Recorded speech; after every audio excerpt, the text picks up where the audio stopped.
अस्सलाम वालेकुम, उम्मीद है आप ठीक होंगे, खैरियत से होंगे। तैयब बलोच आपकी खिदमत में हाजिर है। जी, आज जो है वो जो अबहाम था ओवरऑल सुप्रीम कोर्ट के फ़ैसले से मुतल्लिक 4-3 का था, 3-2 का था, क्या था, अब वो अबहाम किसी हद तक जो है वो ख़त्म हो चुका है। अब बात क्या है कि दरअसल आज जस्टिस अतर मिनल्ला की जानिब से एक तफसीली नोट जो है वो जारी किया गया है। चूँकि अतर मिनल्ला भी उस 9 रुकनी बेंच का हिस्सा थे जो इमरान खान या तहरीक इंसाफ की इंतखाबी सहूलतकारी के लिए जिस पर चीफ जस्टिस ने उसको नोटिस लिया था और फिर 9 रुकनी लार्जर बेंच बनाया, तो उस 9 रुकनी बेंच का हिस्सा अतर मिनल्ला भी थे। तो यूँ उससे पहले जो जजेज़ हैं उनके नोट, उनके फ़ैसले सब कुछ आ चुका है, तो अतर मिनल्ला का फ़ैसला रहता था। और हम इसी सोच में थे कि जस्टिस अतर मिनल्ला का जो तहरीरी फ़ैसला या जो नोट आएगा वो सूरत हाल को क्लियर करेगा। और जैसे हम सोच रहे थे बेआने ही वैसे ही हुआ। जस्टिस अतर मिनल्ला ने जो फ़ैसला दिया है उस फ़ैसले ने अब सारी सूरत हाल की मुकम्मल तौर के ऊपर वजाहत कर दी है और वाज़ेह तौर के ऊपर फ़ैसले में कहा गया है कि फ़ैसला 4 का था, 4-3 की तनासुब से फ़ैसला आया, यानी 4 जजेज़ ने अज़ख़ुर नोटिस को जो है वो रिजेक्ट किया। लेकिन इमरान खान के 3 सहूलतकार जजेज़ की जानिब से इस अज़ख़ुर नोटिस को जो है वो काबिल समात करार देकर उस पर फ़ैसला किया गया। लेकिन बात यह है कि फ़ैसला हमेशा सर्वाइव करता है अक्सरियत का। तो यूँ अक्सरियत जो है वो 4 जजेज़ की बनती है और उन 4 जजेज़ के मुताबिक फ़ैसला जो है वो भाई हम मामले को डिस्पोज ऑफ करते हैं या उसको नोटिस ही नहीं बनता था। और यूँ इमरान खान की इंतखाबी सहूलतकारी का जो मामला ये हम ख्याल जजेज़ की जानिब से चलाया जा रहा था, उन्होंने उसको मुस्तरद किया।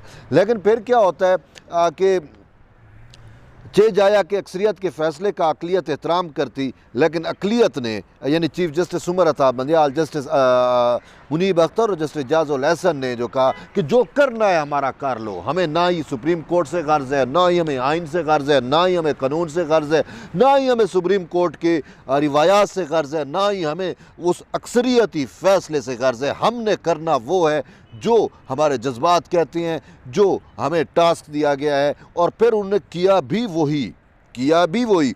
उन्होंने 4 रुकनी मतलब 4 जजेज़ के अक्सरियती फ़ैसले को मुस्तरद किया और 3 जजेज़ के अक़लियती फ़ैसले को पूरे पाकिस्तान पे नाफिज़ुल अमल कर दिया, जिसकी वजह से न सिर्फ अदलिया की सुबकी हो रही है बल्कि ख़ुद कानून इंसाफ जो है वो मसलूब हो चुका है, वो रो रहा है। और यहाँ पे तो वैसे भी ये सुप्रीम कोर्ट है जहाँ पे मैं खड़ा हूँ, आप जानते हैं। तो इसी सुप्रीम कोर्ट में तो ऑलरेडी ये सुप्रीम कोर्ट मशहूर है इंसाफ के कत्ल के लिए। ये कत्ल गाह है भाई इंसाफ की, ये मकतल गाह है। यहाँ पे इंसाफ को हमने कत्ल होते देखा है, भुट्टो शहीद से लेकर आप जो भी देख लें। तो इसी तरीके से अब भी आपने देखा कि किस तरीके से आइन को यहाँ पे बैठे हुए चंद हम ख्याल जजेज़ ने जो है आइन को मसलूब कर दिया, कानून को तोड़ दिया, अपनी मर्ज़ी की मनमानी तशरीह कर दी और सिर्फ अपने ज़ाती मफाद के लिए इन्होंने सुप्रीम कोर्ट को नहीं देखा कि ये एक इदारा है, इन्होंने आइन को नहीं देखा, इन्होंने कानून को नहीं देखा। बहरहाल जो इन्हें टास्क दिया गया था, बज़ाहिर तो मैं यही कहूँगा, या जो इनका दिल कह रहा था, या जो तो इन्होंने वो फ़ैसले दिए। तो यही कुछ हो रहा है सुप्रीम कोर्ट में। और इसी की बाबत जो है वो जस्टिस अतर मिनल्ला ने अपना तफसीली नोट भी लिखा है और उसमें इन सारी बातों की तकरीबन वजाहत की है।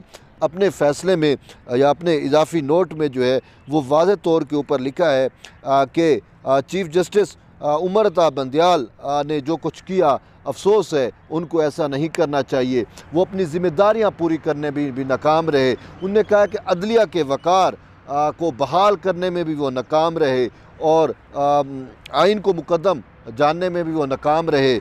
और फिर जो जजेज़ के दरमियान तकसीम है इसको मिनिमाइज़ करने में वो नाकाम रहे, उल्टा इसको बढ़ा रहे हैं। और इस बात की बाबत उन्होंने ये भी कहा कि ये जो चीफ जस्टिस ने अज़ख़ुर नोटिस पर समातें की हैं, ये इनफैक्ट तो समातें भी नहीं बनती थी। उन्होंने कहा कि जब एक चीज़ तय हो गई कि 4 जजेज़ ने, यानी कि वो जो 9 रुकनी लार्जर बेंच था उसमें से 4 जजेज़ ने ये चीज़ तय करके दी कि अज़ख़ुर नोटिस नहीं बनता और वो अक्सरियत है। तो उन्होंने कहा कि जब हम टी रूम में बैठे हुए थे, चाय के रूम में बैठे हुए थे, तो उसमें तस्लीम किया चीफ जस्टिस ने। उसने कहा कि हाँ बिल्कुल ये फ़ैसला जो है वो अक्सरियत का है और अक्सरियत का फ़ैसला जो है वो गालिब होकर रहता है, वो जो है उसी को माना जाता है। तो इस पर उन्होंने कहा कि ठीक है, 4 जजेस ने कह दिया कि आज को नोटिस नहीं बनता, तो उन्होंने कहा फिर हम इस की कार्रवाई को आगे जो है वो नहीं बढ़ाते। तो फिर उन्होंने कहा कि जब टी रूम में चीफ जस्टिस ने तस्लीम किया, उसके बाद ये ओपन कोर्ट में आके अपनी बात से मुकर गए और कहा कि 4 जजेस का तो कोई फ़ैसला नहीं है, फ़ैसला तो हम ये 3 जजेस का है, यानी मुनीब अख्तर का, इजाज़ुल एहसन का और बज़ात ख़ुद चीफ जस्टिस का। उन्होंने कहा हमारा 3 रुकनी के 3 का फ़ैसला है, हम बाकी फ़ैसलों को नहीं मानते। यानी कि यहाँ तक तो इन्होंने ठानी हुई थी सहूलतकारी की। जब 4 जजेस इनकार कर रहे हैं, 4 जजेस मुस्तरद कर रहे हैं इस पूरी प्रोसीडिंग को, इस पूरी सहूलतकारी को, तो फिर 3 ने उन 4 जजेस के ख़िलाफ़ क्यों कर गए? अगर तौहीन अदालत लगानी है तो फिर तौहीन अदालत तो इसी बंदियाल पे लगती है, तौहीन अदालत तो इसी इन जजेस के ऊपर लगती है जिन्होंने अपने 4 जजेस के अक्सरियती फ़ैसले को उठा के बाहर फेंका है। आप और मुझ पे अब ये क्या तौहीन अदालत लगाएंगे? तौहीन अदालत लगती है तो उस जज पे लगती है कि जो मज़ाहिर नकवी जैसे शख्स को अपने साथ बिठा के कहता है कि मैं वाज़ेह पैगाम दे रहा था। असल तौहीन अदालत ये है।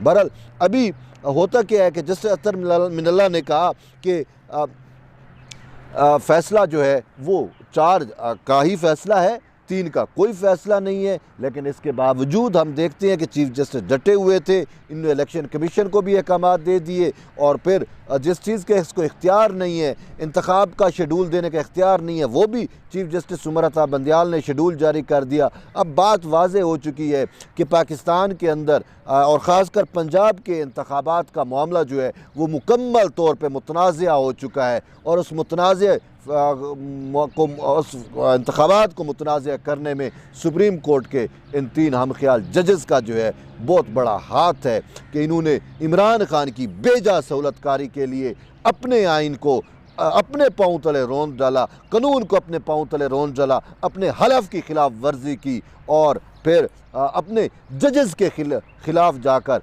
इन्होंने जो है वो सहूलतकारी की है। तो इसी वजह से अब ये बिल्कुल बेनकाब हो चुके हैं, अय्या हो चुके हैं, वाज़ेह हो चुके हैं कि ये इनकी सोच क्या है। देखें, अब मैं अभी देख रहा था कि जैसे इमरान वैसे बंदियाल। अब आप कहेंगे वो कि देखिए इमरान खान अपने किए से मुकर जाता है, अपनी बात से मुकर जाता है और उसको कहता है ये तो यू टर्न ले लिया है। तो बंदियाल जिसने इस इमरान खान जैसे मुनाफिक इंसान को, इमरान खान जैसे महाकाज़िम इंसान को, इमरान जैसे बदबूदार इंसान को, इमरान खान जैसे झूठे बददियानत इंसान पर सादिक अमीन का मोहर लगाया, वो तो जज बंदियाल ही है ना।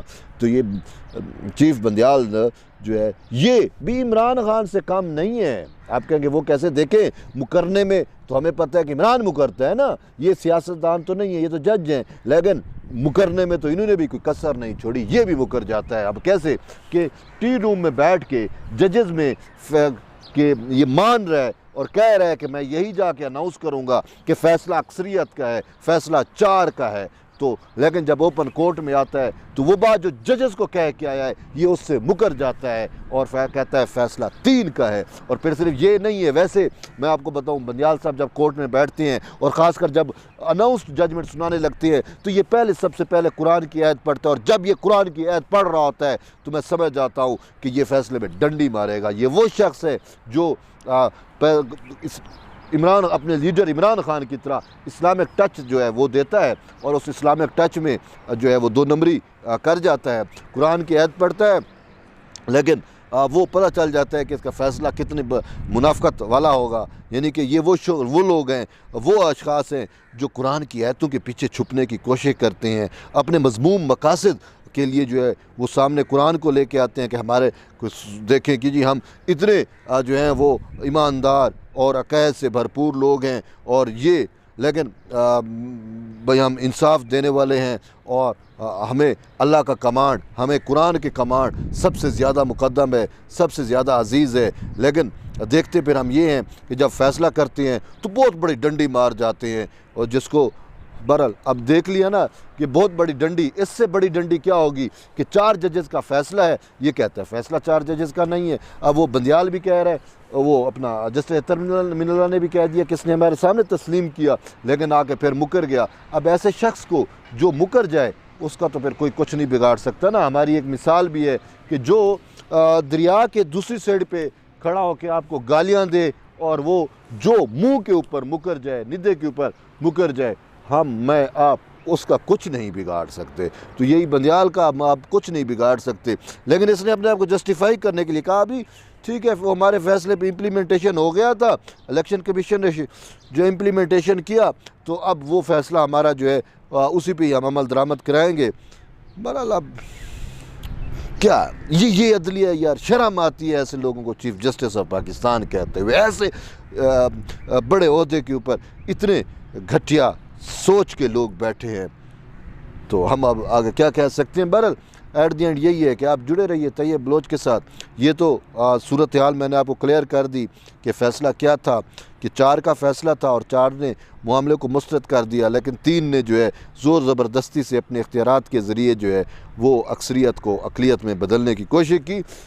तो अब उसके भी नतायज क्या होंगे ये अब वक्त सबसे बड़ा उस्ताद है ना, वक्त तयन करता है। ठीक है, ये बड़े बड़े लोग अपने आप को नागुज़ीर समझते थे, आज कहाँ पे हैं ये बंदियाल, और ये इनका भी कोई पुरसाने हाल नहीं होगा, ये भी तारीख़ के, या आप समझ लें तारीख़ के कूड़ादान की नज़र हो जाएंगे अन करीब। बहरहाल आप जुड़े रहिए तैयब बलोच के साथ। मिलते हैं एक नई वीडियो में, तब तक के लिए इजाज़त है, अल्लाह हाफ़िज़।